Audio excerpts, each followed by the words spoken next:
you guys wanted me up here. Oh, well, I'll be presenting.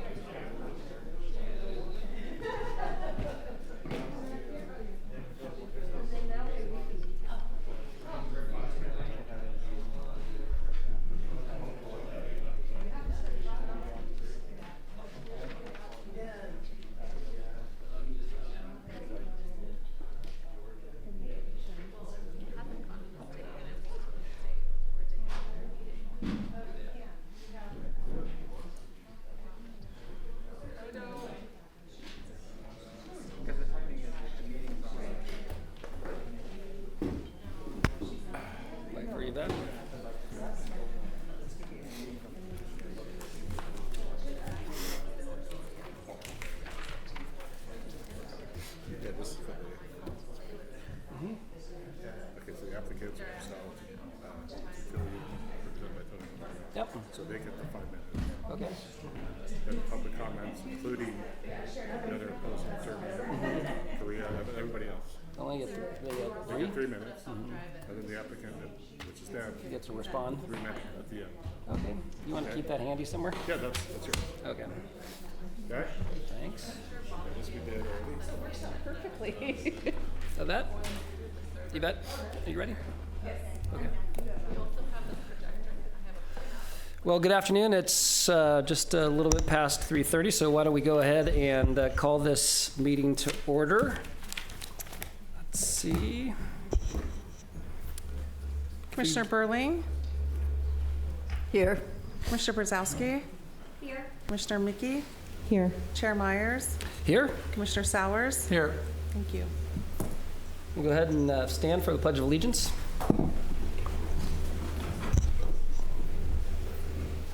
I pledge allegiance to the flag of the United States of America and to the republic for which it stands, one nation, under God, indivisible, with liberty and justice for all.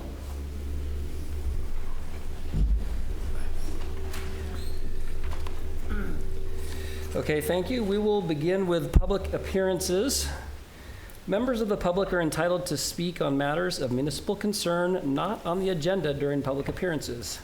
Each person's comments shall be limited to 3 minutes or as otherwise established by the commission. Matters not appearing on commission's agenda will not receive action at this meeting, but may be referred to staff for a future meeting. Persons are not required to give their names, but it is helpful for speakers to state their names so that they may be identified in the minutes of the meeting. So if there's anyone from Chambers that would care to make a public appearance, please approach the podium. Okay, I don't see anybody from Chambers. Is there anyone online that would like to make a public appearance? I will. This is Dan Byrne. Okay, sorry, hang on.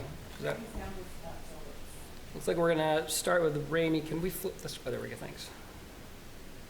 Nope. Almost. Thank you. My name is Ramey Allard, and I'm representing the Friends of Carmel Forest. I wanted to clarify something that was said at the last Forest and Beach meeting regarding the Friends of Carmel Forest planting just pine trees or just pine trees and cypress trees. We are endeavoring to look for other species of trees. We're not planting pine trees in the city at all.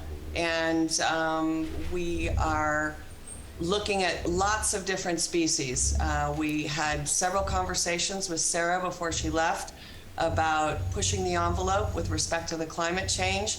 And we're reaching out to growers in the area and growers south of here in warmer areas that are bringing new young trees on. So I just want to clarify that we are not only planting pine trees.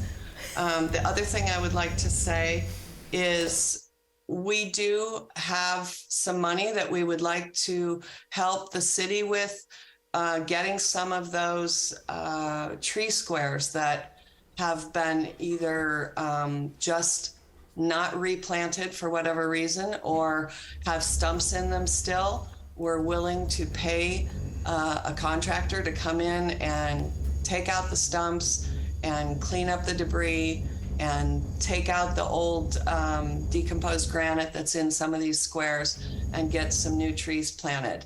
As soon as we can get together with Bob about that, we would like to make that happen. And I think that's about it for me. Thank you so much for giving me the opportunity. Thank you, Ramey. Appreciate it. Is there anyone else? Yes. Looks like Dale. Hello, Dale. Yes. How are you doing? Good. How are you? Fine. Thank you for asking. You're not supposed to answer those questions, but I had to do it. I hope I can do this in under 3 minutes. I haven't practiced, but it covers a lot of interesting material that I think you guys should hear and will want to hear.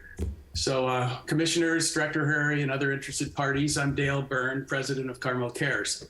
First, I'd like to thank Commissioner Sowers for his work on the Carmel Cares Scenic Pathway Restoration Volunteer Team over the past 2 years, and his agreeing to take over managing the Wednesday cleanups for a period of time.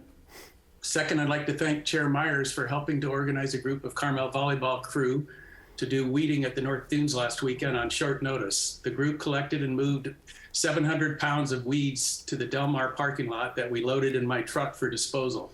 There's still an extraordinary amount of work to do there, and Joey Canepa would love to help coordinate activities for other people interested in pulling weeds. I'd like to commend Renee Aldama and the Town and Country Landscaping team for the great work they've been doing around town. Having them take on areas that Carmel Cares had worked on over the past 2 years has allowed us to take on new projects, including the post office parking lot and other areas downtown. The town is looking much better, and we are making sure that people know that the work is being done by Public Works crew and how great they are. We'd like to update you on the progress made on active projects that fall within your purview.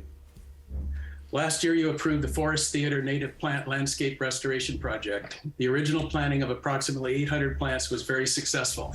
We were lucky with the rains and we lost very few plants. I'm responsible for this project and I'm spending a lot of time there.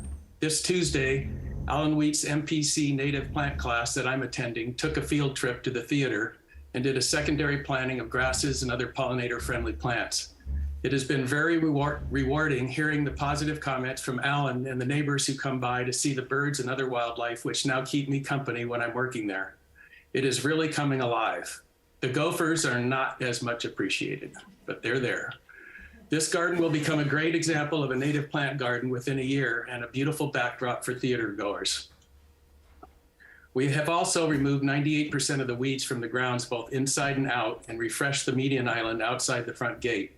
You should all go take a look when you have a chance.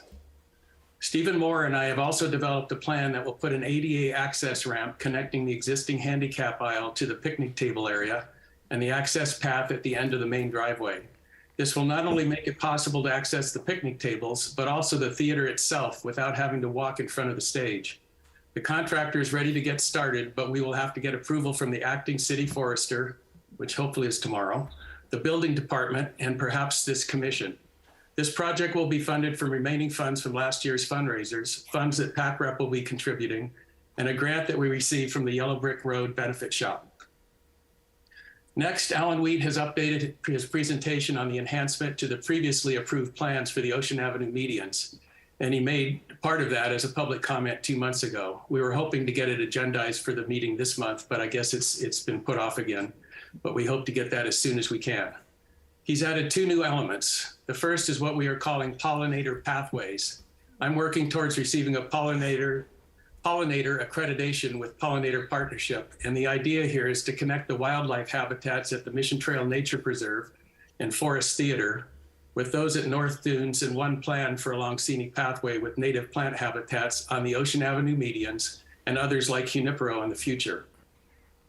The other added element is discussing serious issues related to trees on the medians, including disease, pests, and injuries from impact with trucks. At the last council meeting, the $50,000 allocated to scenic guardrail replacement materials was approved, and POs are being released so that we can begin that project. The first section will be the replacement of 68 feet and adding 25 feet just north of 12th Avenue. The reclaimed old-growth redwood material is ready in Watsonville, and we are scheduling the installation hopefully within the next 2 weeks. Once that section is installed, we will schedule the replacement of the other 900 feet.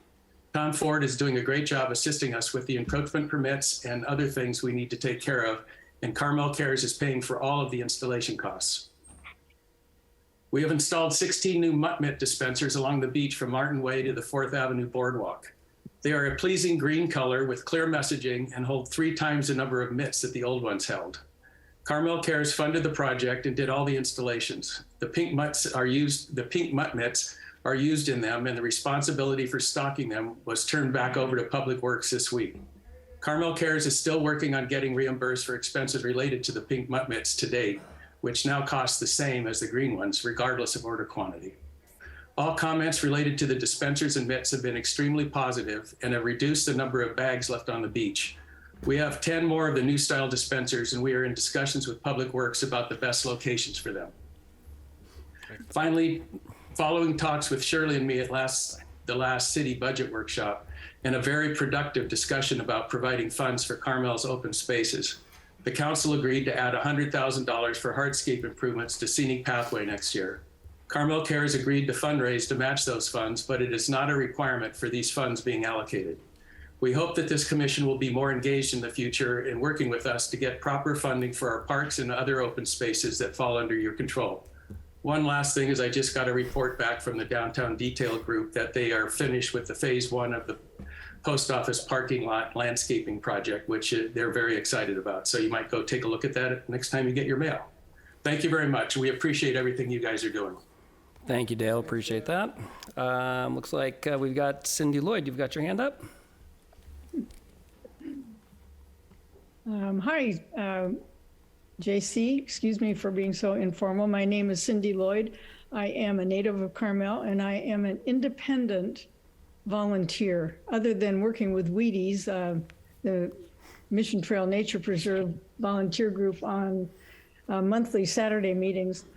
I just wanted to let you know that last night I was up in the native plant garden, and I was working on clearing long, tall grass from around Randall Bishop's bench. It's a memorial bench that Randall's friends funded, and I have planted some native plants around it. But I didn't want the weed whackers to be dispersing seeds into Randall's nicely cleaned area that I have weeded by hand over the last period of time.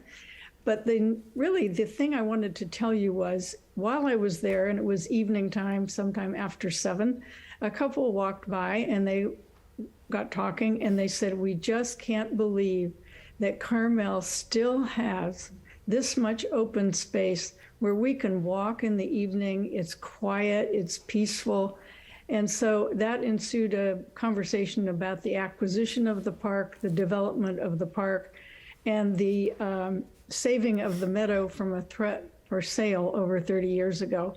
At any rate, I just wanted you to know how very much they appreciated all the work that the Forest and Beach Commission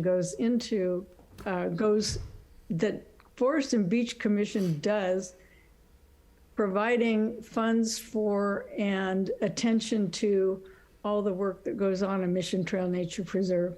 My late brother was the president of Friends of Mission Trail Nature Preserve for many years, and it's, excuse me, an honor to continue working in Mission Trail. Thanks very much. Thank you, Cindy. We appreciate that. I don't see any other hands online, so I'm going to go ahead and close public appearances and then move on to announcements. JC? Yes, sorry. JC, this is Dale again. Oh, hello, Dale. Real quickly, Linda Smith, who some of you may know, and has been having some health issues. She sent me an email, something that she wanted to present, but she had a doctor's appointment. It's about pine trees, as you'd expect from her. I don't know if this is a good time to do that, or if I should wait until the discussion with the tree group later. It could be either one.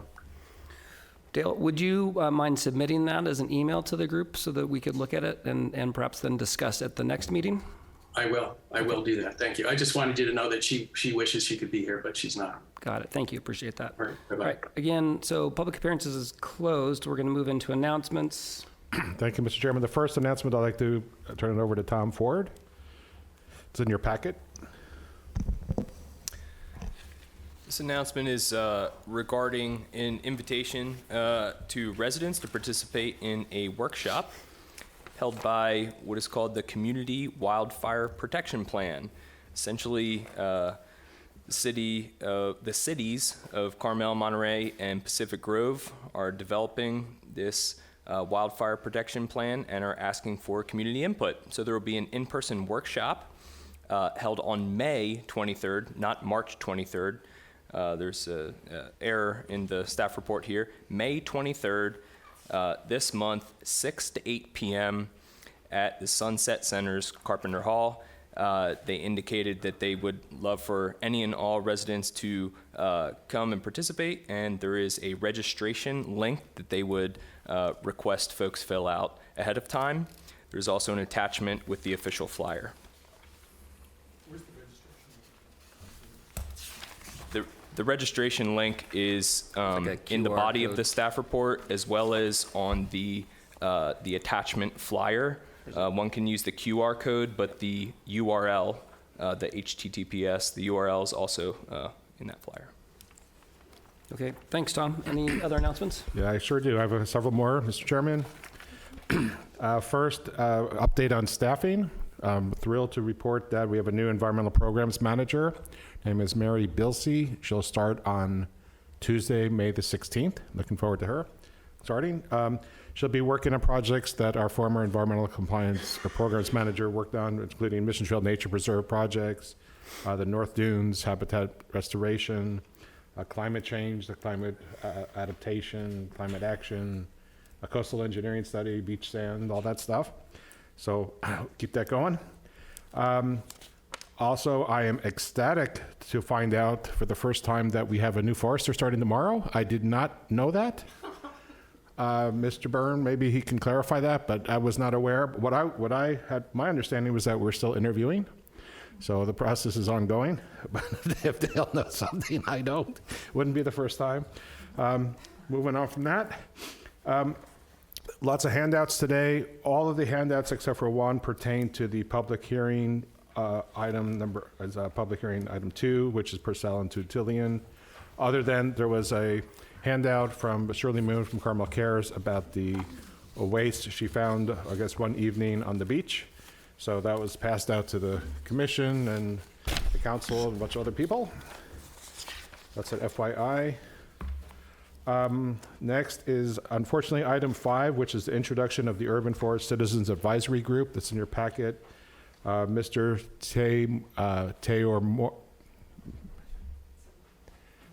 Bill. Mr. Bill? I knew how to pronounce it. Mr. Teo Mina. Mr. Tay or Mina. Apparently he's out ill today, so hopefully he'll be able to present his Citizen Advisory Group, what that's all about at the next meeting. And finally, sorry about the noise outside. I was, when asked to keep it quiet, I was contemplating between keeping it quiet so we have a nice meeting or potentially watching the wall fall into the parking lot. So I appreciate Brandon Swanson going out there and telling him to keep it down. So thank you, Brandon. And that's all I have for announcements. Sorry, just a quick clarification. We don't have a forester starting tomorrow. If we do, it'd be a real shocker, but Okay, got it. I hope so. Well, Excuse me if I could clarify that. Tom, could you clarify what that discussion was about?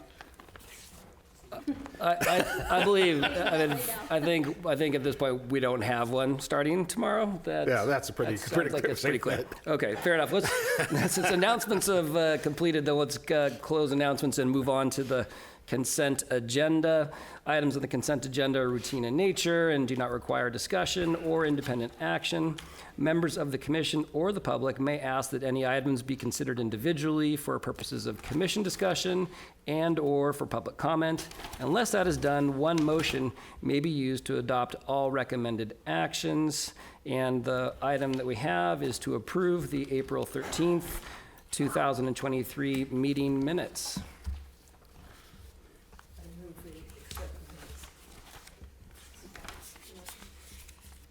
Okay, we have a movement and we have a second. Commissioner Burling, Yes. Commissioner Brzezowski, Yes. Commissioner Mickey, Yes. Chair Myers, Yes? Commissioner Sowers? Thank you. The motion is passed. Okay, and that wraps up the consent agenda, and then we'll get right into the thick of it, our public hearings today.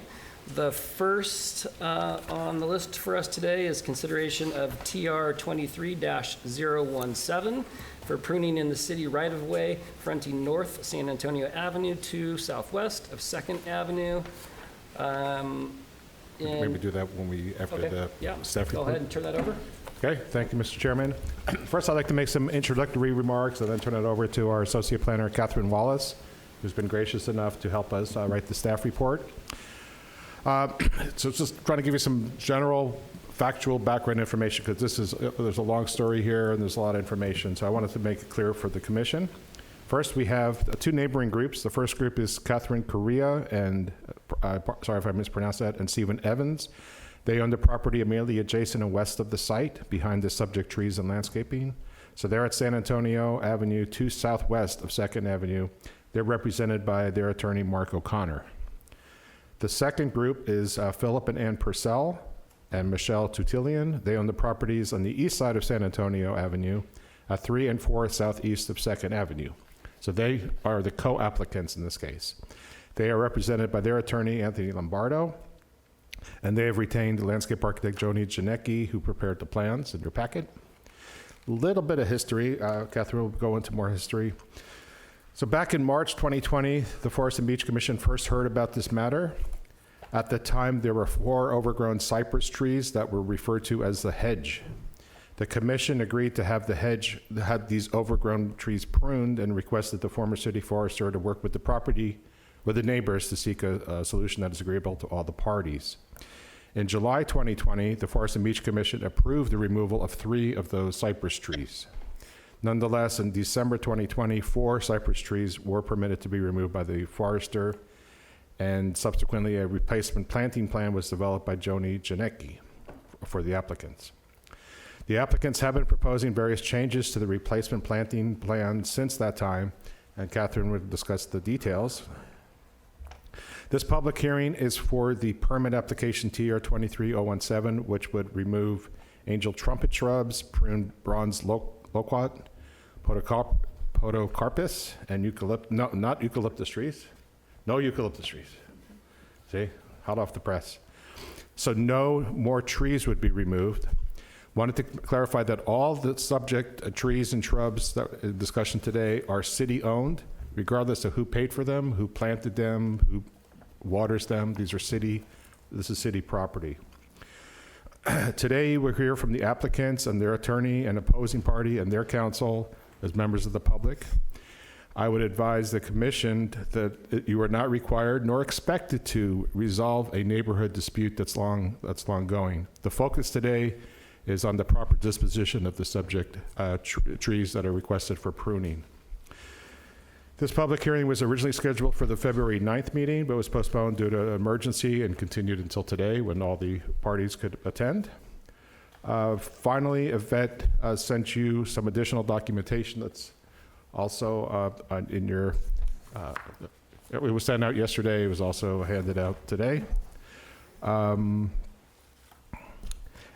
that information is mostly correspondence by the attorneys that were previously seen, so there's nothing new that we haven't seen in the past. And with that, I'd like to turn it over to Catherine Wallace to proceed with her presentation. And I would suggest, as we talked about in the last few commission meetings, that the information that we have in the staff report, we believe to be factually accurate. And with that, turn it over to Catherine.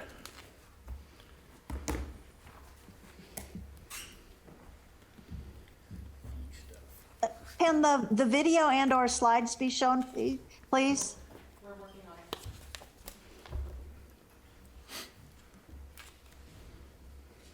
Good afternoon. My name is Catherine Wallace. I'm an associate planner. Nice to meet you all. Thank you for the introduction, Director Herreri. I'll be just showing some photographs and details from the plans and going over the timeline in a bit more detail. As you saw today on the site tour, the project site is in the city right-of-way, fronting North San Antonio to southwest of 2nd Avenue. in the single-family residential district. Here you can see the project site outlined in red. It's all city right-of-way property. West of the right-of-way is the Coria Evans property. So that's to the west. And then we have our co-applicants, the Purcells and the Tutelians, who own the properties 3 south east and 4 southeast of 2nd. The top image is a photo of the cypress trees Director Hariri mentioned. So this photo is circa 2020, prior to their removal, and the image below is the condition presently. The prior slide was just showing the view looking northwest, and this is the view looking southwest. As you can see, the hedges are gone, but considerable vegetation does remain. So here's the timeline with just the highlights. The staff report included more dates for you and more information, but these are the highlights. And for anyone in the audience who can't read this, there are printouts. So as you heard, in March 2020, the Forest and Beach Commission heard about the cypress for the first time. And at that meeting, the discussion was limited to should the cypress be pruned or not. And the commission heard a staff report, and code citations were discussed, the most important of which being that trees are not pruned for the purposes of improving a view shed of anyone. And the final direction the Forest and Beach Commission gave, again, this was not an application at that time, it was a discussion, and the Forest and Beach confirmed nothing should be pruned just for a view improvement, but did direct the forester at that time to work with all parties involved, all neighbors, to see if we could reach a solution. The next item is in red because it did not make it into your staff report, my apologies. But in July 2020, the Forest and Beach Commission heard the matter again. And between March and June, the forester conducted a site visit and did more of an inspection of these trees and found that they were pruned in a unique way because of how the city pathway was there, and the trees were pruned in an unnatural way, causing them to grow into a hedge, a solid hedge, and not their natural tree form. So the recommendation of the forester was that to prune them would remove so much foliage that they would not survive for a meaningful amount of time. So the recommendation changed to remove them entirely. At that time, the forester thought that 3 of the 4 should be removed, and there was hope of potentially pruning the 4th so that it would survive. Between July and December of 2020, it would appear that the opinion about that 4th tree changed, and a permit was issued December 15th, 2020, for all 4 cypress to be removed. In the interim, COVID happened, there were delays, but a landscape plan for replacement and infill planting was in the works. That takes us to 2020, which is where I enter the picture. An application comes to the planning department. It's called a landscape plan check. And the planning department is looking at whether or not the proposed landscaping is informal in its design. We don't want straight rows of plantings. And the planning department works with the forester to determine if proposed plants are drought resistant and all of that. So the landscape plan for the replacement plantings was approved. It was first approved in June, and then it was slightly revised and reissued in September. The revision was just to better clarify the exact project site being in the right-of-way and to clarify that there were co-applicants, which was somewhat of a unique condition. So the actual work approved in June and approved in September was the same. Both of these approvals were distributed to the public for a 10-day appeal period. In June, no appeals were received, and in September, an appeal was received. An appeal was received by Coria and Evans, represented by their attorney, Mark O'Connor. So the appeal goes to the Planning Commission, and the appellants were opposed to the proposed removal of podocarpus, bronze loquat, and eucalyptus, because the infill and replacement plans did involve removing more vegetation. So the Planning Commission hears this item November 9th, 2022, and they deny the appeal because their purview and the approval is all about the proposed design, like how the plantings are going to be spaced and what the new plantings are going to be. But it is not the role of the Planning Commission to approve trimmings or removal. So the denial of landscape plan check approval 22-177 was simply the design is upheld, the proposed removals will go to the Forest and Beach Commission. However, the co-applicants heard these concerns raised about removing plants or trees, and so they voluntarily revised their plans to trim the trees instead of remove them. So the current plans state trimming the trees to a height of 10 feet. Those revised plans were, again, approved by the Planning Department, and we're here now. So the work involves, as Director Herreri mentioned, trimming podocarpus, trimming bronze loquat, and then removing 2 angel's trumpet shrubs. So the angel's trumpet are shrubs, and the podocarpus and the bronze loquat are in tree form. And then this item was intended to be heard in February. It was continued because of a medical emergency, and you're here now to make a determination on approving or denying this pruning permit. We do have the landscape architect here with us this afternoon. Again, the scope of work is removing 2 angel's trumpet shrubs, pruning and maintaining 3 bronze loquat, and pruning and maintaining 1 podocarpus. As we determined in the field today, the eucalyptus is non-existent and no longer part of the scope of work. Why we're here is because of this code section, section 12.28.060, which says you need a permit to do any trimming or removals. So we have put this on the Forest and Beach Commission agenda, notified the applicant, everyone's here, and these are the relevant code sections. Again, discussed back in 2020 about how trimming and removals is not done solely to improve the view of any one person. There is language about protected view sheds in the city, but that's in another area of town, not here. These are just some photographs again of the current condition. We have podocarpus at the far south end and the far north end. We have the 3 bronze loquat kind of sprinkled throughout, and lower angel's trumpet.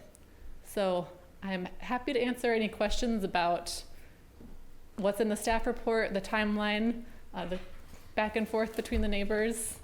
And again, we have, I believe, everyone here today to speak about this project. Well, that's a whole bunch. My apologies.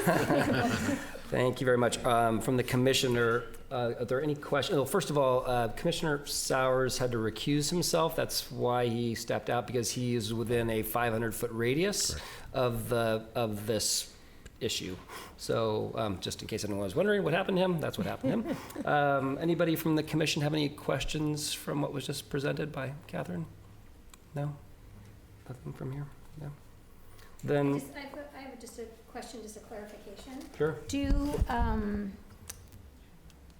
When, and maybe this might be for you, do we have any other examples in town of where we have a public right-of-way, where we have parties that want to do trimming of public right-of-way similar to this that would be applicable, or that we've... As a planner, I feel like I don't have enough context. Director Harari might know more. I know that you always need a permit to do work to city trees in the right of way, but I'm not sure if there's a direct comparison to this one. Do we have any guidelines, or is there anything that the city has developed when people request these kinds of things? I'm just curious. I've been here going on 6 years. I don't recall a case exactly like this. There's been things similar where a private party wants to do modification to trees, up to public trees, and there's clear guidelines and municipal code sections and so on and so forth. But this case seems to be quite unique. There's often ones where it's a part of it. The tree maybe is weaker, or they're trying to think it's weaker, and it also affects the view. We've had some of those. Right, but to make it clear for all concerned, the city does not allow pruning or removals for view. Period. That's the law. Okay, does that answer your question? Mm-hmm. Okay. And is there one last question, the 10 feet that's in, how is the 10 feet, like, where has that come from as sort of a basis for the proposal? Offered up by the co-applicants. Okay. And I'll let them speak more to why they chose 10 feet. Okay, but it's not a city, there's It's nothing not a city city, related nope. that would, Nope. okay, great, just curious. Thank you. Okay, great, thanks. So as we get into this, the order of testimony shall be as follows. The applicant will make their statement. You'll have 5 minutes to make that statement, after which we'll solicit public input on the issue, which will be heard in intervals of 3 minutes per speaker. That includes all parties that care to speak on this, after which the applicant will have another opportunity to speak for 3 minutes. And then we will close the public hearing. So with that, I'll go ahead and welcome the applicant. Afternoon, Chair, members of the Commission. Anthony Lombardo. This is a project that has gone on way, way, way too long. Unfortunately, because have been unable to obtain cooperation amongst the neighborhood to resolve this in what I hope is a common sense way. This, as Mr. Harari said, I think this is a unique situation because, to the best of my ability, I've not found any permit which authorized the property owner on the west side of the street to plant all of this vegetation in the city's right-of-way. So it's hard to see today, but the property line of the property owner is way down at the bottom of that hill. All of that stuff in between where the fence is falling over and all of that is owned by the city. The property owner adjacent planted all of this vegetation and allowed it to grow, as was previously described, up to a height of over 20 feet, creating a solid green wall between San Antonio Street and the ocean. Your zoning ordinance, I know that's not the thing you typically deal with, but the zoning ordinance of the city of Carmel only allows a 4-foot high fence in the front yard of your property. So I would argue that, as from a common sense perspective, allowing someone to plant a 20-foot high hedge in the city right-of-way would not be consistent with the goal. I presume the reason for Mr. Swanson's here. I presume the reason that we don't want fences more than 4 feet in front yards is so they don't create a wall or a visual corridor effect. That's exactly what was happening here. The 10-foot, in answer to the 10-foot question, California law says that any vegetation that is grown or maintained in excess of 10 feet for the purpose of effectively just being unneighborly is considered spite vegetation and is subject to being removed. So I had some extensive correspondence with the city, because the plants are on the city's property, about allowing that condition to exist. As staff pointed out, this was a 2-phase project. The first phase was to remove the cypress hedge. I apologize, I have a head cold. The cypress hedge. The second phase and conditions of approval were to come back with a replacement vegetation plan to replace the vegetation that was being removed and complete the project removal of the other vegetation exposed by the hedge. And as you saw today, I hope, I didn't get a chance to point it out, but one of these plants, the loquat, I believe it is, or podocarpus, I guess, is growing right into the PG&E pole there. It's all the way up into the wires now.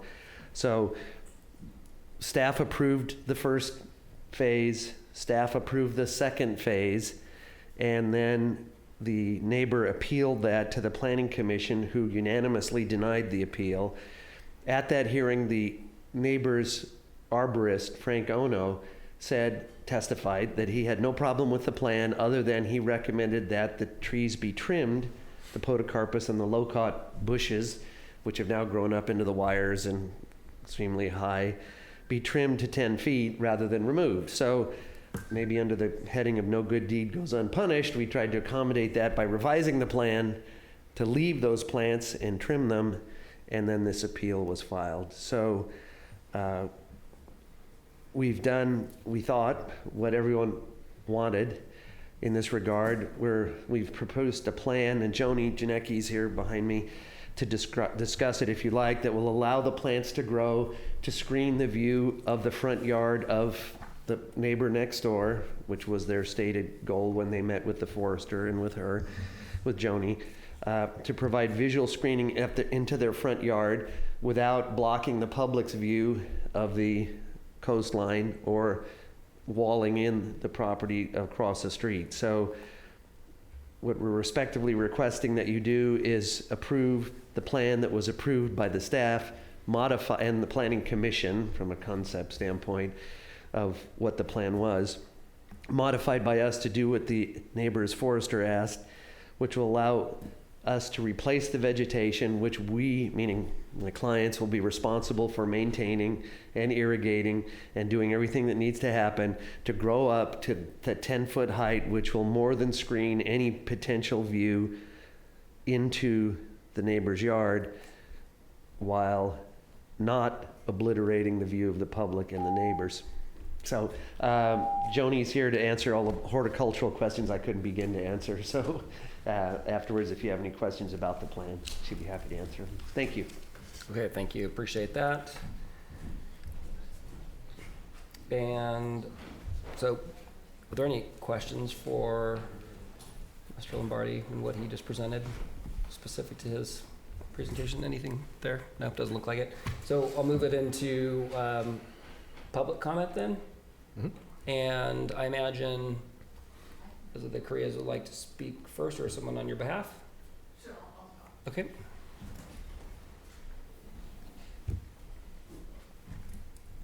Again, just a reminder that I've got 3 minutes scheduled for you. Oh, that's fine. Thank Okay. you. Right. We understand there's been a lot of confusion over this site. In summary, the directive by the Forest and Beach Commission was to trim the cypress trees. It was not to remove the cypress trees. We came home and found the trees removed without our knowledge, without any notification. We would not be here today if we had agreed with the neighbors to cut the trees down. Our thought was you would prune them. Our arborists have been pruning them for 25 years.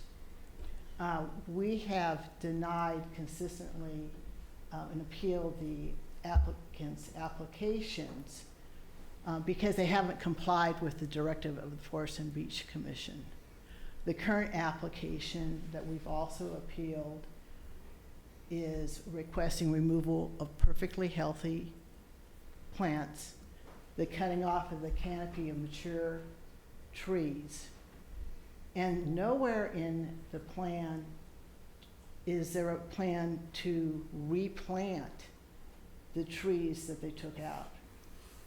So we respectfully request that the Forest and Beach Commission deny this application, and to not set we don't want to set a precedent that's okay for an applicant to ignore your rulings.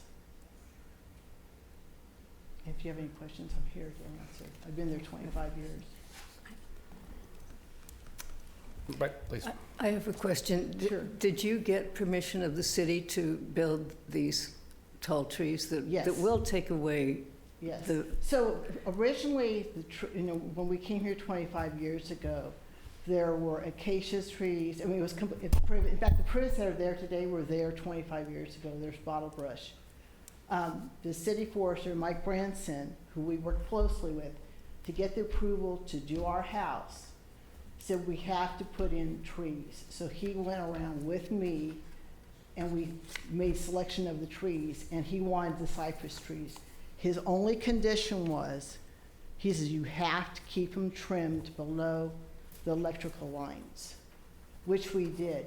In 2010, when they were going to build the new sidewalk, Mike Branson came out, our two arborists, Jerry Gates and Frank Ona, came out with Stephen and I, because I was concerned when they put in that sidewalk, it would disrupt the vegetation, and then, we could have the trees fall down, right?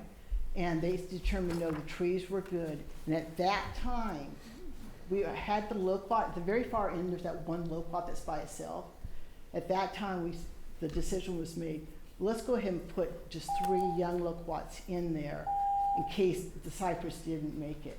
And in fact, the cypress did make it. But there's always been vegetation there. When we bought the property, it was completely private. Any other questions? Are there any other questions?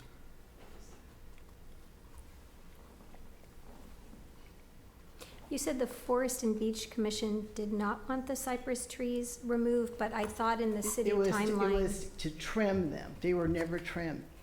The city forester decided to remove the trees. We weren't involved in that at all, in that decision.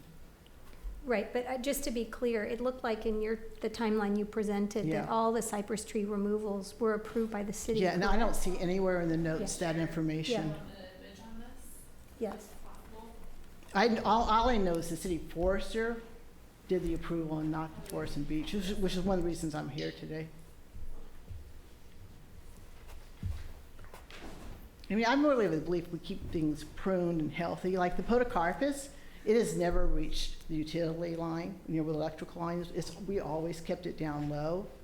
But then once this started, we haven't touched it. But it's something that's really prunable. But I wouldn't take it down to 10 feet. I don't think that's in the best health of that tree. Any other questions? Well, I have a question, but I think Oh, that sure. there's a... I feel like I'm a historian. You're correct that in March 2020, the Forest and Beach Commission was only talking about maybe pruning. And then in July, the conversation did change to removing them based on the forester's assessment that pruning them would remove too much of the Foliage? thank you, foliage. And she said without that foliage, they wouldn't last too long. So in July, Forest and Beach Commission did review this item, a permit, and it was a unanimous vote to remove all three of the 4 cypress. By the Forest and Beach Commission? By Forest and Beach. Correct. Yes. Correct. So Okay. here's the movement. Remove them all in consultation with the neighbors. And there was no consultation with us. And here's the. I mean, because we've been pruning them for 25 years. I would have just pruned them again. Yeah, that's why it's in question and answer, so Oh, it's okay. outside of the time. Any So, other questions? You're nice thanks. for me. I had I have a question, so I'm just gonna stand here for a few more minutes. My question, Sure. first, well, actually, this question on the podocarpus, which you've just mentioned, that you're acknowledging is up into the Yes, utility. right below the cable Which you said lines. you've maintained for the last 25 years. Yeah, forever. But you're currently not doing it. Is there I a particular didn't reason do it why? once all this happened to figure out what, with the path everyone wanted to go. Because it's very prunable. I don't think for the health of the tree, I would take it down to 10 feet. Gotcha. You just have chosen not to do it until this gets resolved. Yeah, That was my figure question. out what to do. And then, so my original Right. question, so, And you know about the telephone pole coming down, right? I do. You probably have heard Yeah. about that.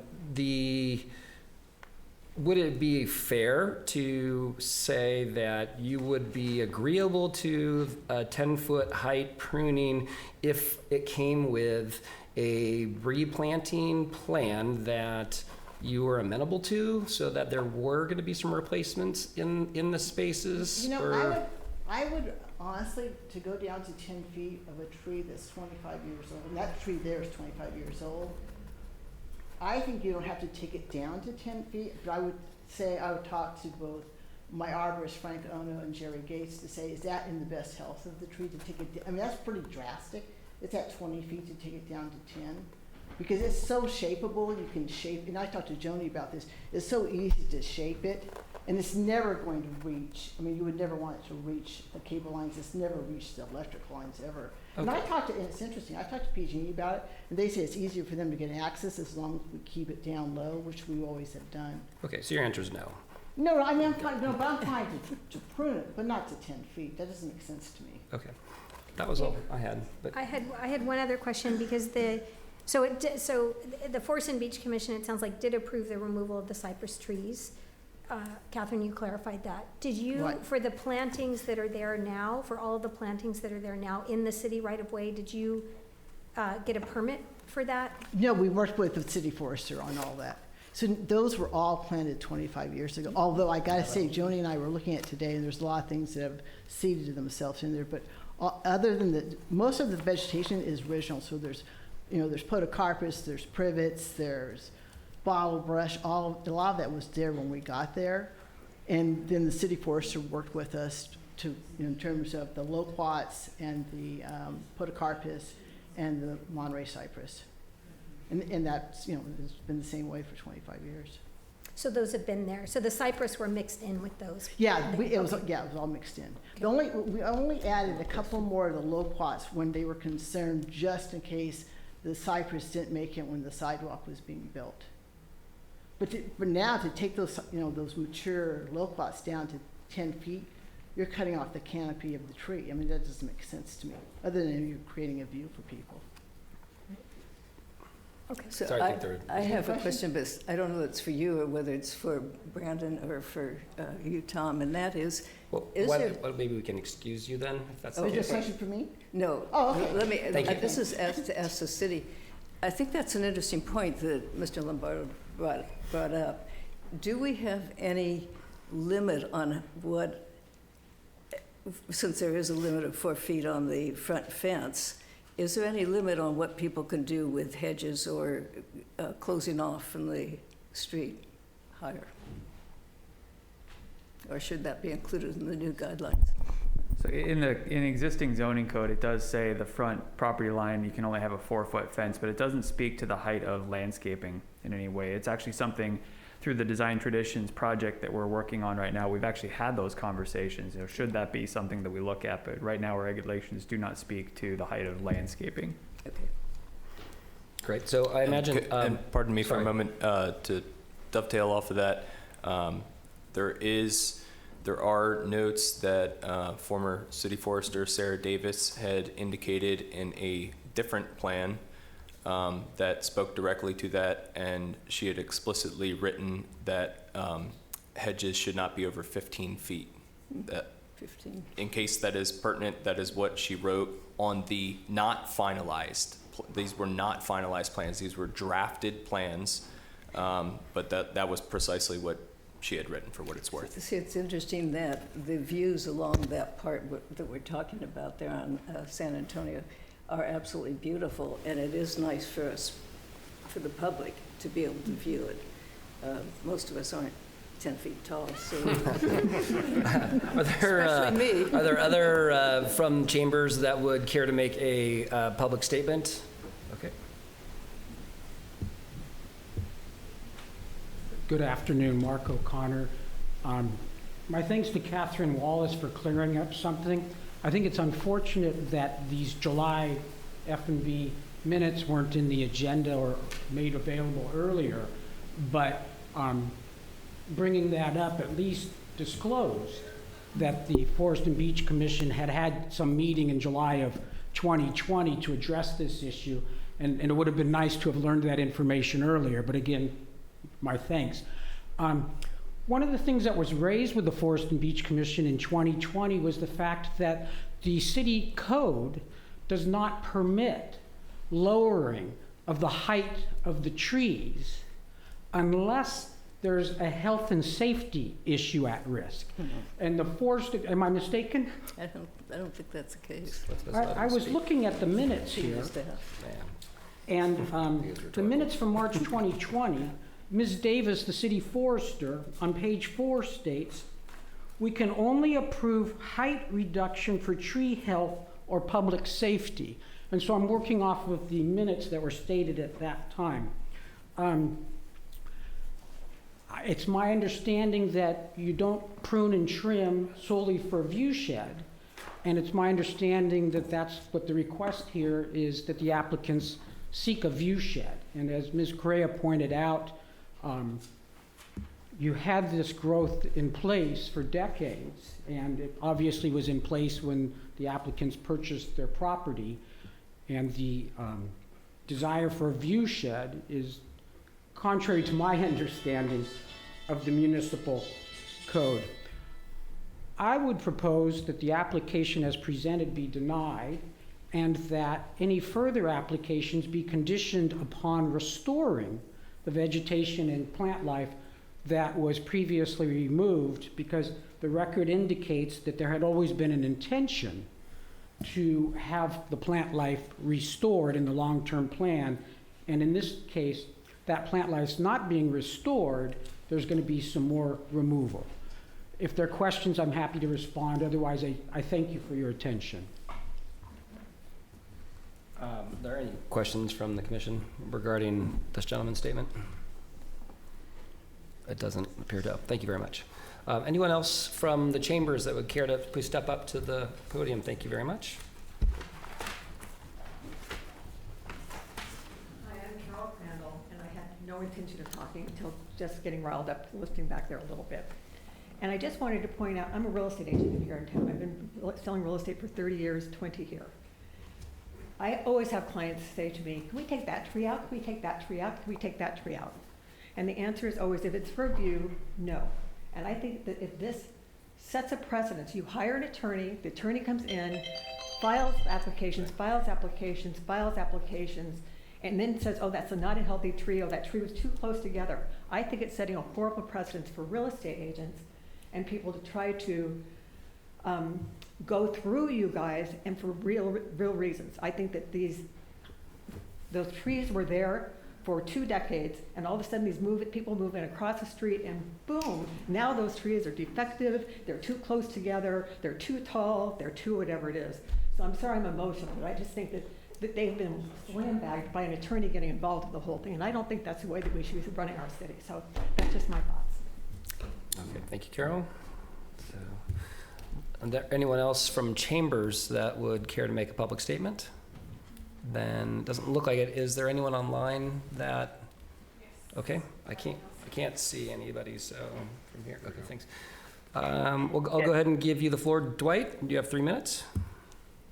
Yes, my name is Dwight Nelson. Sorry, I have laryngitis, so I'll try to talk as best I can. I am the neighbor on the north side of Kathleen, Korea. I've lived there for 13 years. The Koreas have planted spike fence trees that have now grown to over 17 feet tall along my property line.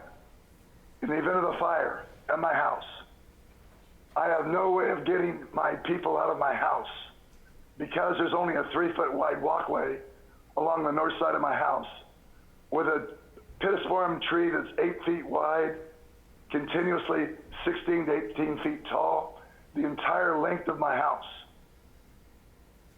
What she has done in the front of her property, I've witnessed it for 13 years, and they plant spike trees because they don't like their neighbors. And I've met the neighbors on the east side of San Antonio that have had this problem. The ones that sold to Miss Tillion finally gave up and moved back to Arizona because of this. And I just want you to know that there are people in Carmel that plant spike trees. And that's what you've got here. A person, and if you look at the south side of her property, she's got the same thing. 6 to 8 feet wide of continuous pittosporum bush that grows basically As long as it wants to grow, it's going to grow to the sky, over 18 feet tall. And it's a shame that the poor people across the street are having to put up with it, and I'm glad that finally somebody steps up and says enough is enough. It's city property. I have city property in front of my house. My neighbor across the street asked, can we prune the top of the trees so we can maintain our view? I said, absolutely. Every year, come on over. Not a problem. Please don't damage the trees. Please, they're very nice trees. They were here when I bought my house. I haven't planted any more. Unfortunately, my neighbor, Miss Correa, is a big problem. Over the past 13 years, I've had to spend in excess of $200,000 in legal fees just trying to deal with it. Thank you. Okay, thank you, Mr. Nelson. Anyone else online? Doesn't appear so. Then I'll bring it back to the applicant for an opportunity to take another 3 minutes, please. Thank you. Just to make sure it's clear, and I think Mr. Harry can confirm that, when you build things like fences or plant things in the city right away, you have to either have an encroachment permit or a vegetation, I forget what it's called, Bob, some kind of permit to plant vegetation. There is no permit, never has been in this case. And this nuisance is being maintained on the city's property. This isn't a matter of someone saying, cut down all your trees because I want a view. It's people saying, can we plant something here that will provide privacy to the neighbor and return the view that we had until these things were allowed to grow 20 plus feet in the air. It was the neighbor's arborist who asked for the pruning to 10 feet, and just to make sure it was proper, we contacted Peter Quintanilla, who's a master certified arborist, who described these exact trees. Podocarpus trimming to 10 feet will require the removal of 3 4-inch branches, as well as smaller branches. The reduction cuts made to ISA pruning standards, the density of the tree will remain the same. On the loquat, 10 feet, same thing. 4 4-inch branches will have to be removed. The canopy may be just below 10 feet. All pruning will be done to ISA pruning standards. Apparently, the trees will be just fine. And the plan that we've been trying to get approved for such a long time now replaces mid-growing height vegetation where the spite hedge was removed, that will be maintained at 10 feet, that will screen the Correa's home from the street and not obliterate the public's view or the view of the neighbors, because the property slopes down. So as long as the plants are higher than the view into the roof, if you recall, there's a Spanish style tile roof, the plants will be retained at the roof height. So not that anyone, I don't think, has a privacy expectation in their front yard, but notwithstanding that, these plants, when we plant them, will screen their front yard without impacting the public's view and without impacting their neighbors. I don't know what the reason is that they don't want to do this, but we're trying to plant the plants back to provide the screening they want, trim the trees out of the wires. If those wires are undergrounded, all that vegetation is going to go anyway, because I assume PG&E is going to have to trench all along there where that vegetation is, and make it safe, return the view that the public and the neighbors had until they were allowed to grow to this incredible height, and provide the privacy that the neighbors wanted. And the Planning Commission looked at this plan and approved it unanimously. So we're not trying to hurt anybody. We're just asking that people be considerate, and since that hasn't been possible, then we're asking that the city please do what's reasonable and rational, because it is as Mr. Very pointed out, it's your property. It's not their property, and these trees are on your property. Thank you. Thank you very much. With that, I'm going to go ahead and close the comments from the applicant and the public, and then bring it back to Commissioner Myers. Can I have one question? Yeah. Is, and I'm not sure if her name was Joni or Jody, is she going to be speaking? I would love to. I have some questions for you if you're able to come up.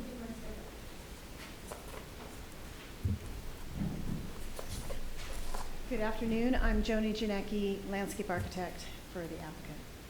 Hi, Joni. Thank you for coming up. My question was if we were to, or if the trees in question were to be trimmed to the 10-foot level, would they survive, in your opinion? So I think what Tony was just describing is that the neighbor's arborist, Frank Ono, took a look at them, and instead of us removing the trees, he said, why don't you prune them down to 10 feet? So that that gave us the sense that, yes, we can, because while I'm a landscape architect, I'm not a certified arborist. But we did bring Peter Quintanilla in to also look at it, because what we want to make sure is in the end, we recreate a more naturalistic look. We don't just have a stump out there. So he came in and said that there are several branches that we can take back to a certain point, basically the crotch where the trees branch, prune them there, and that will get us to a nice form that's 10 foot in height. And he didn't indicate that we would lose them at all. I mean, and I know Peter and Frank both well enough professionally that they would be honest about it if they thought there was a hazard to the tree. Okay, thank you. In the event that the tree didn't survive, is that where the Plan B would come into effect, where there would be a replanting? We currently, in the plan that we have now, that we established kind of from day one when we all met at the top of the driveway and talked about how to handle this, we came up with plants that we would infill where the other trees had come out. So I would imagine if for whatever reason the loquat and the podocarpus didn't make it, we would consider augmenting the replacement planting so that we could continue to maintain that screening from the road down into the Correas and Evans property. Okay, thank you. Anything Mr. Chairman, else? I have a question for Mr. Janicki. The issue before the commission today is not the landscape plan that was approved by the planning department / planning commission, but can you briefly describe what the planting plan, and we can put it up if you wish, if you can briefly describe the other plants that are proposed? Sure.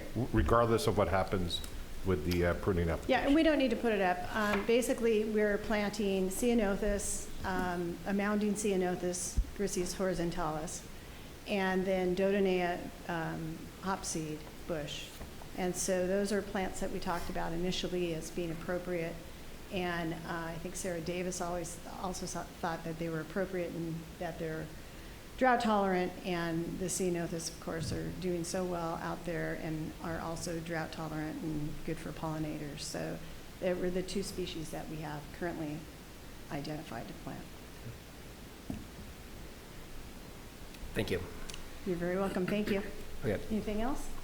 I don't think so. So again, we'll go ahead and close the public comment section and then bring it back to commission for discussion. Just as a reminder, as our director pointed out, we're here to consider the pruning in the city right away. Okay. So would someone like to lead it off? May I ask Catherine another Absolutely. question? Okay. The plan, the landscaping plan that the Planning Commission approved, does that include the plants that are there presently, plus additional planting that were just described by the landscape architect?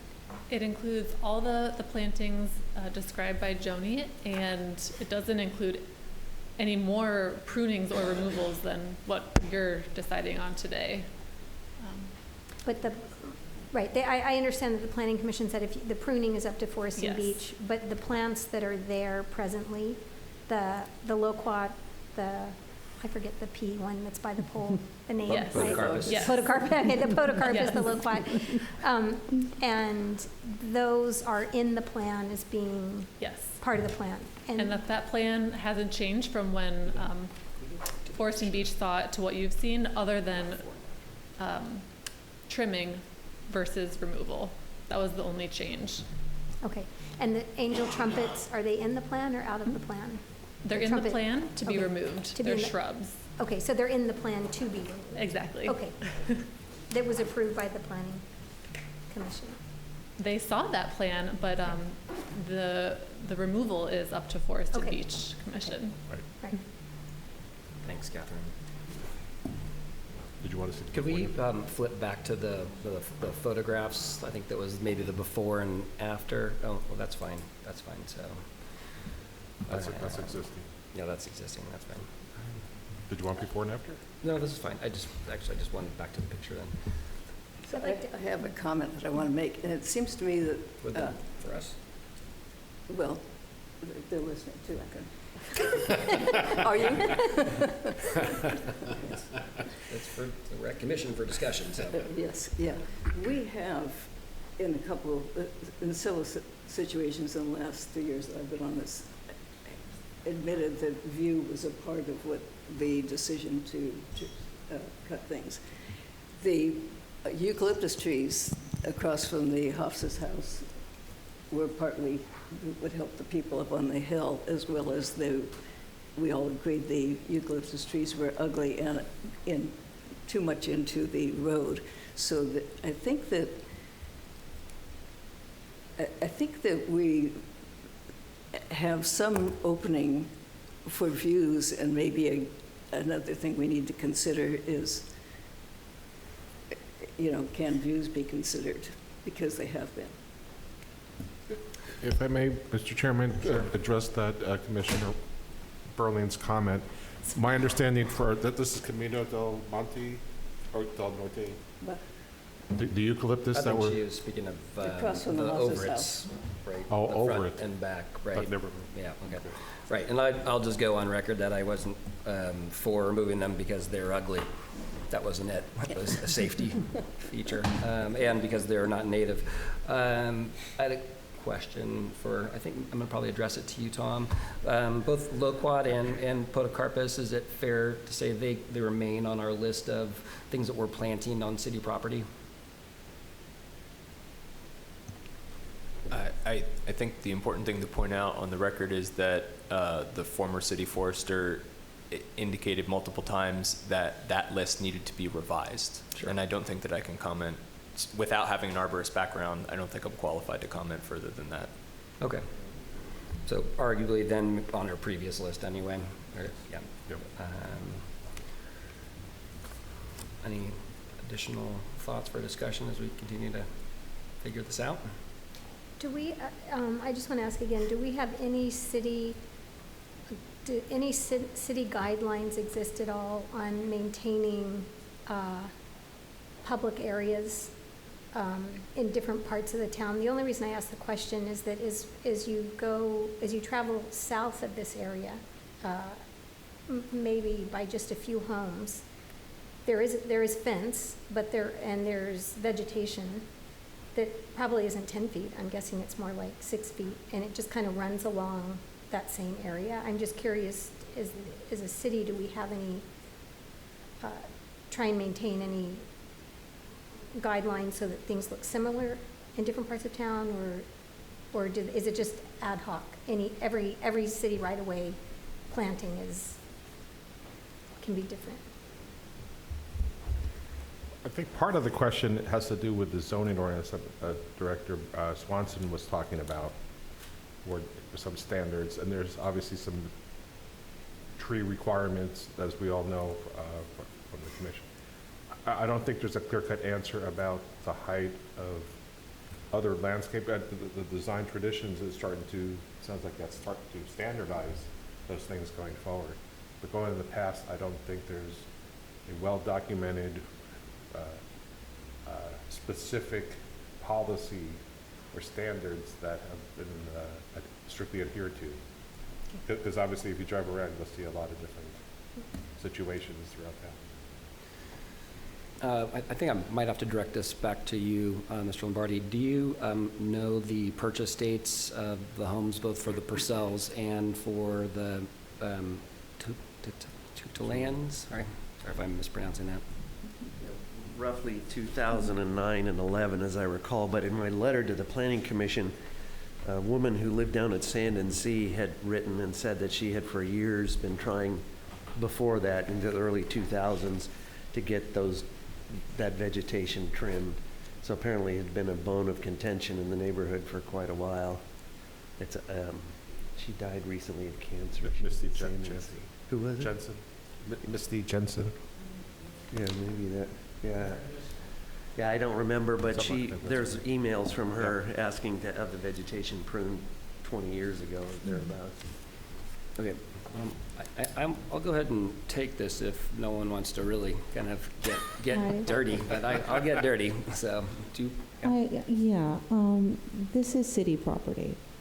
And it seems to me as though we should be maintaining this, what Kelly said, just in some way. I don't think we just plant things and then let them go. I would imagine there should be some sort of pruning. They are very overgrown. My chief concern was if we brought them down to 10 feet, if they would survive. It's unfortunate that there's no one here who can answer that with any certainty of any description. I do feel as though they should be trimmed. I don't know how much that they should be trimmed because I don't know if they would survive. I know that Sarah would oftentimes say you shouldn't take more than 30%. So I really am not sure. But I do think that they should be trimmed. I think that they are overgrown. I think that there's some right for the people who walk by, since again this is on city property, that they are able to have a view shed, not just for the neighbors. I'm not saying they have a right to, but I think that it was intended that as people walked from Pebble Beach back and forth, that they would be able to look out and not have a mass obstruction of what almost looks like bushes, trees, just sort of tangled there. So I know we don't have a lot of direction on just how much we can bring them down, but I do think we should bring them down, and I'd like to hear what my fellow commissioners feel about that, and perhaps if they do agree, how much they should be brought down. That's good. I'm happy to continue all on those lines. I'm in full agreement. This is city property, and I believe that having listened to this story, but also having walked by this exact area almost daily from my house to the beach, when that cypress hedge was removed, it was really a truly, kind of a liberating part of the street that opened itself up. And at that time, I wasn't aware that it was city property. So I kind of feel as if this is a partnership with private ownership that really wasn't exactly the spirit of what the intention was. I can't speak to Forrester Bronson's at the time of what their conversation or what the conversations were with the Koreas, but I look at this and I say, well, it's the city's obligation to take this back. That being said, I don't necessarily think that we should be taking these to 10 feet. I think that for the health of specifically the loquat, the health of those, I feel like they should be maintained and trimmed and taken care of. But the owners of the homes across the way purchased those homes 10 or 15 years ago. Those obviously weren't quite the size that they are today. It probably would have been, I would have encouraged them to probably talk to the city sooner or someone, but apparently I think there must have been a disconnect on who had ownership and didn't. I'm not really sure. But I'm of the opinion that I would prune down this podocarpus because it's out of control. But again, I feel like that's a city responsibility to take care of city trees. And I certainly I don't feel like the city should be obligated to provide some sort of privacy screen for private residents on city property. That's city property, and that's where I would leave that. So, I'm of the opinion that I would deny the overall pruning outside of, actually I would deny the pruning and then take this back to the city and have the city manage what needs to be done with this. Sorry, Bob. Is that a motion? Well, I don't know if there's other comments. I'm just, for discussion, this is where I am.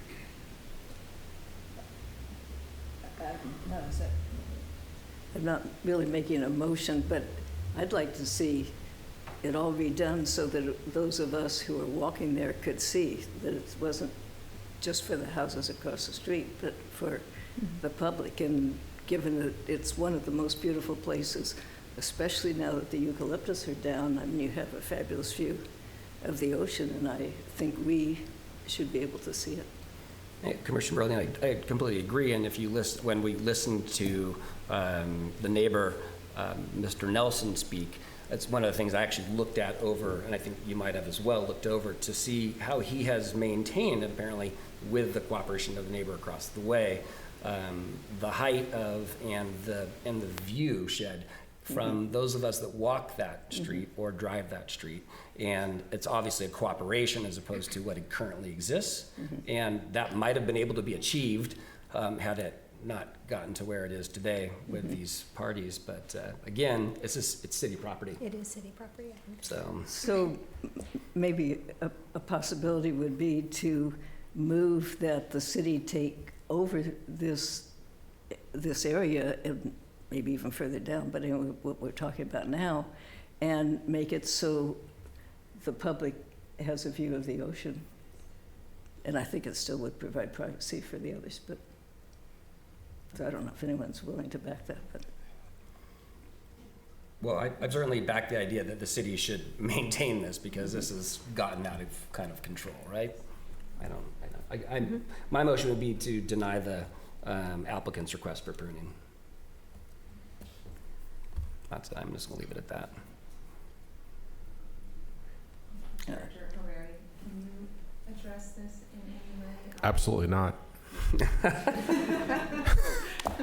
so I wouldn't support denying it, but I mean, that doesn't mean it has to. You can make a friendly amendment. But, well, I would like to suggest that the city take it over and try to accommodate the public view. What you, the commission could do is deny or approve the application before you, and you can direct, in addition, you can direct city staff to do X, Y, and Z. So what, I'm not trying to put words in anyone's mouth. Perhaps the motion could be, for example, deny the application as submitted, direct city staff to maintain the city-owned trees such that the podocarpus is properly trimmed to a height to be determined by an arborist, to keep the loquat, or just, trim the loquat, remove the angels, trumpet, that type of thing. So you can direct staff to tell us how to maintain these things. But regardless, we still need to give the applicant a thumbs up or thumbs down. You got it. Okay, I think that was useful. I'm just, my concern is I would like to make an amendment or add that to it so that they can leave here knowing that we will be taking action as the city. I don't know if we... So you want to make a friendly amendment to the denial of the application, and that would be to direct the city to maintain the trees, bring down the height to a height that they would survive, they would be healthy, and if they did in fact not survive, that we would replace with something else. I think what would you? Well, the only thing I would vote for is deny it, but have the city provide that it's open to the public view. Absolutely. So maybe they have to do all different trees, or maybe all just bushes.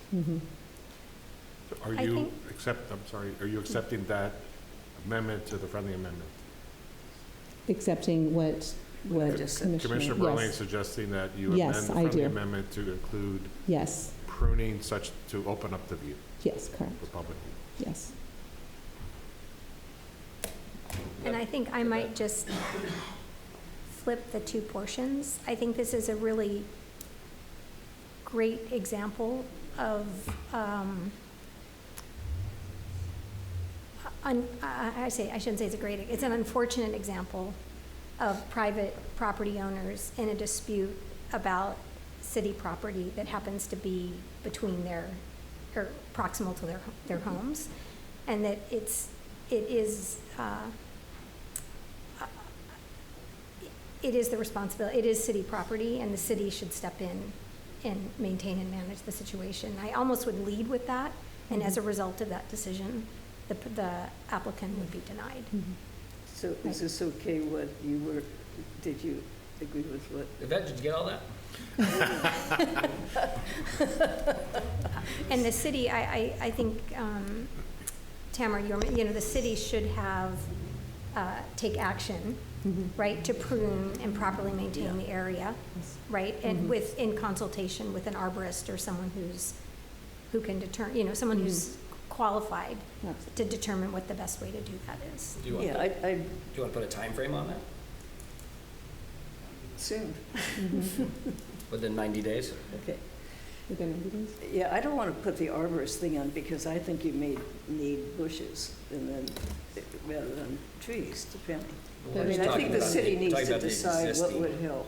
They would need to bring down the trees, though, so they would need to perhaps be a part Well, I don't know if you can enough to, I think I'm going to go stand up there and show what short people need. Do we have an official motion with enough amendments, friendly amendments to move forward? So I just want to clarify who made the initial first motion, because at first I had Sarah. I did. Yeah, Okay, and then JC. so JC, okay. And I'll second it. And then the friendly amendment was Oh, you can second it, okay. Commissioner Mickey or Sarah? Commissioner Burling? Well, you I think it was can Commissioner if you want. Nikki next. Okay. So are you guys ready to as far Oh. as vote? flipping it, I think just because the direction is whether or not we're approving or denying. But I get it. Yeah. Where you're going. Were you going to read it back to us? Or? But Yeah, well, if I may, my last comment would be the 90 days or any time frame is of concern because the applicants or any party could appeal this to the city council. So I don't know if we should have a specific timeline, but you could direct staff to address this as soon as possible. so the director didn't like that friendly amendment, so you can strike that from the record.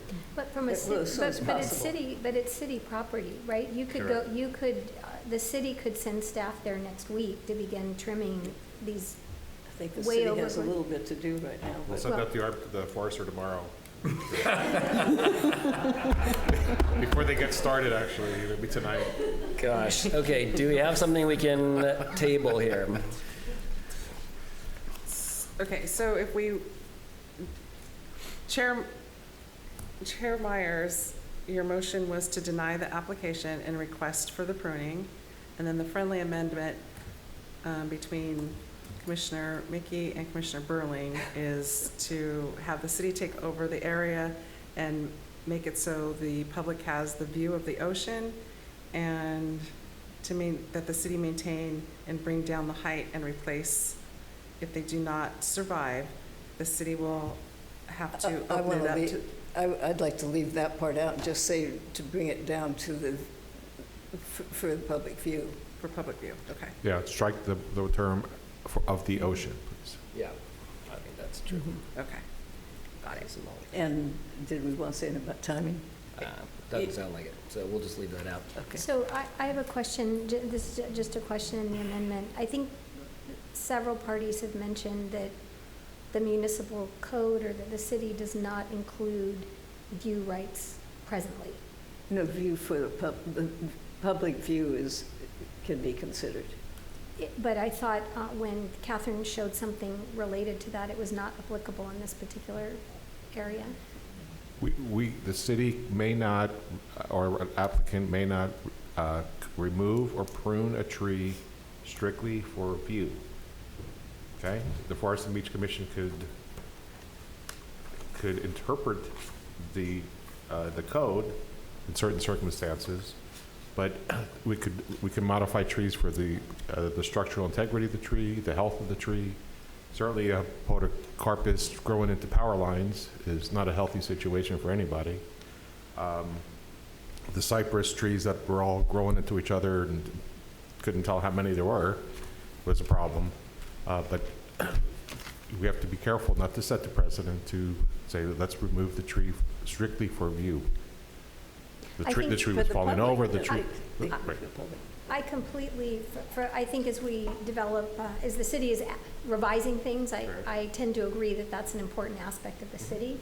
What I'm wondering is that from an amendment standpoint, I just want to make sure that we're not passing a motion that includes direction that could be considered improper or anything wrong with it, right? I think the city should take this property over and properly maintain it.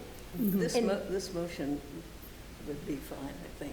I don't think we need to worry about that. I see where you're going with that, and I think you're right. I think we should strip this back down to the simple fact that it's City. City property. pruning that we're gonna deny, and that it's direction to city to maintain this property henceforth. No, I wouldn't vote for that. Okay, doesn't well, you deal might with not you. vote for it, but I think Yeah. that's what I think we- that's too bad. We've gotten,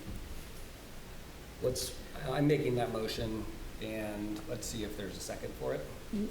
I think that that's what we're saying, so I would second that. I think that's just encapsulated it, but I think not saying that the anything, spirit actually.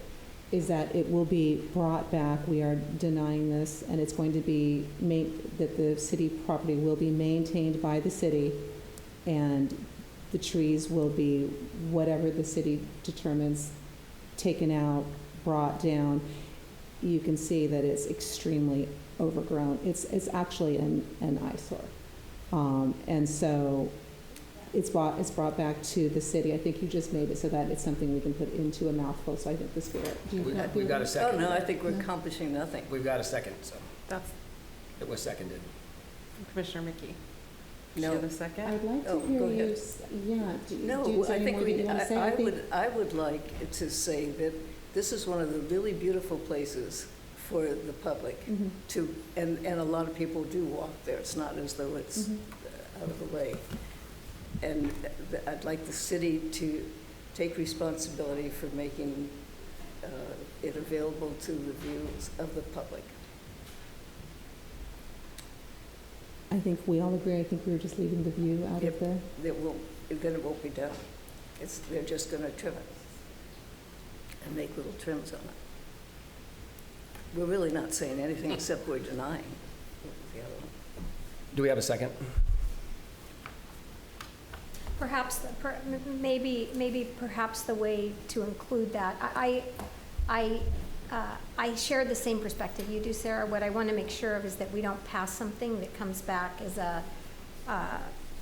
we've recommended something that runs counter to what our municipal codes are, right, in the city. So I wonder if it's possible for us to separately, or to just say that we think that's a lovely part of the town, and it would be nice if there was an opportunity for there to be view there, like there is along that area, but not make that a requirement of the motion. I think that's the important part, right? You know I agree the same way. I walk by it every day. Yeah, I mean, but so the city needs direction on this. The city has tons of stuff to do. That's not going to be a big priority. It's going to be, we'll take care of that when we get around to it. So Sarah, do you want to direct that these trees are cut down then? Is that what you're saying? No, I think the city would need to decide how they can make it so that it's available, at least a good part of it is available to the public to see. Should we instruct the city to keep all of this vegetation 10 feet? No, I don't think we need to. Oh, no, I don't think we need to instruct. The city's not going to make it barren, I don't think. That's what I'm saying. Should we give them some instruction on height without discussing view, but just an instruction on height? And if they decide to take a tree out, because if they cut it to that height, it wouldn't survive, or they wouldn't, but they would take that out and just cut all other vegetation. I think the public view idea is that they can figure it out. do we instruct the city to maintain it so that it doesn't appear to be a hedge? That would be good. Yes. Were you about to say? You could, it sounds like you may wish to make the motion to deny the application, direct staff to maintain the city's trees and landscaping appropriately for that location, and say nothing more. No. When the city crews go out there, whether we hire a contractor or do it ourselves, we don't take a trajectory and look at the view shed of windows and oceans and roofs. We look at the tree, what's appropriate for this tree at this location. I would vote no, that's not, And we prune, we adjust, that's not gonna be in the hill. and we have to accommodate that it's going to grow again. It's gonna be the same It's as it gonna- is now, just a little bit lower. That doesn't deal with the public view.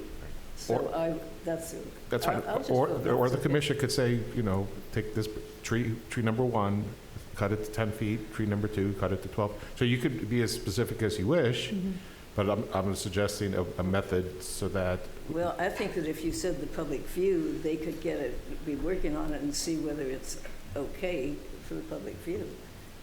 And of course, most of the public view thing doesn't fit my height, but, a normal person's height. I just wonder if we should tackle these as two separate items, I guess is my question. I think we all share Let's the just same get it done. perspective. Pardon me? I said, let's just get it done. If we do it in two separate things, So where do we stand currently with the motion? I was just going to ask the same question, if we could just go over which motion that you guys have brought I don't think there's before. been any additional amendments, so why don't we repeat what's currently on the table and see if we can get a second. Okay, so first, the motion was to deny the application and request for pruning for the city to maintain. And then the friendly amendment was to maintain the trees, bring down the height, and replace if they do not survive. And that the city have it open enough for the public view. say that again. Where did the public view come in? I didn't get that. Can I make a motion? Go ahead. I'm just going to try to Do you want to, so we're going to strike synthesize that. this. There's no second, so this is a brand new Okay, motion. so a brand new motion. To deny the permit, have the city maintain this by keeping the trees or bushes to 10 feet or less, whether that would require removal or trimming 10 feet or less. So Tamara, I think that's a problem because, look at those locusts are already 20 plus feet and they don't need to be brought down to 10 feet, but just because. I guess that's where I have a hard time. I think the idea of the view, anyone can figure where you need, I think some of them would have to come out. That's what I'm saying. That was if they couldn't be maintained to 10 feet. I'm picking that because I really don't have any other insight as to what would be a good, healthy. See, I don't know that 10 feet is going to work because there was that string around it or something. Those and that might have to go. Would Do be, we? would Are be we saying high. yeah? But that's the question. It's like if there are oaks right there, right, that started at 3 feet and now they're 30. Yeah. We wouldn't take them to 10 feet. Right? So, I would suggest that if you're making that motion, make it with just whatever the recommended health is of that particular species based off of the city in the arborist view. Maybe we should say the forester view. I would skip saying anything about it, just saying to make openings or windows in it for views if you wanted to, so that they could keep some of the trees, but I don't think you could describe to them how they're going to do the trees and stuff. Kelly, because you've it got to come up depends with My concern is that, and I think that Kelly shared, is that not much would happen if we just sort of said prune them, and I don't think there would be. That's why you have to specify that residents can see the views. So I have a thought on that, which is Forest and Beach. I think all of us appreciate the views, and the beach is a primary reason a lot of people come here, right, to either visit or live. And I'm just wondering, when we've asked, do we have guidelines for these areas where it's city right-of-way and city property, right? Should we not have guidelines that reflect we're interested in a view, Well, right? hopefully and I think it sounds like this may be under development, but I'm wondering if that's a really big idea, and if we shouldn't be tackling that as a separate item and not trying Well, to let's- solve it in this one particular Well, let's spot. get one thing done, and then we're, Good, then let's deny the application, and that's all, we'll call that being done. that's not done, as far as I'm concerned, okay. I mean, if anyone seconds it. Try it I- again. Well, I think I would, I think denying the application for the pruning, I would motion that we deny the application for the pruning and that we put the immediate responsibility to the city for maintaining the landscaping that's in this particular area. Seconded.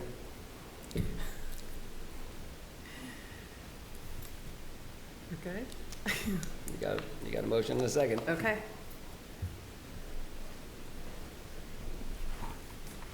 Commissioner Burling, No. Commissioner Brzezowski, Yes. Commissioner Mickey, Yes. Chair Myers. Yes. Okay. And we are going to move on. Thank you, everyone, for your patience. All right. Thanks for your time. Yeah. Painful for all of us.